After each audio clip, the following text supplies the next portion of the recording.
With the Teamwork Project's Microsoft Office integration, you can do many actions from right within Microsoft Word.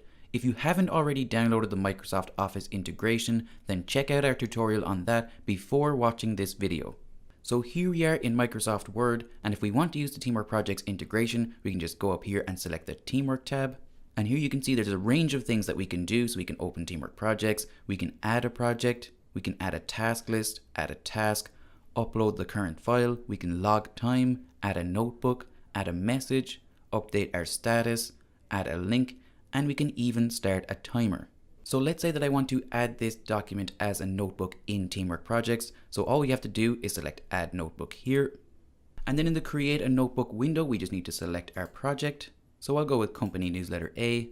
We need to give our notebook a title. And then below this in the Content tab, you can see that we have the option to use the current document content. We also have a Settings tab here where we can choose to notify users. We can choose to add tags. We can select who can see the notebook.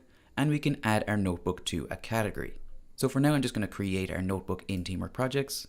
And now here we are in Teamwork Projects, and you can see that our notebook has been added. And that's it. That's how easy it is to use the Teamwork Project's Microsoft Office integration within Microsoft Word.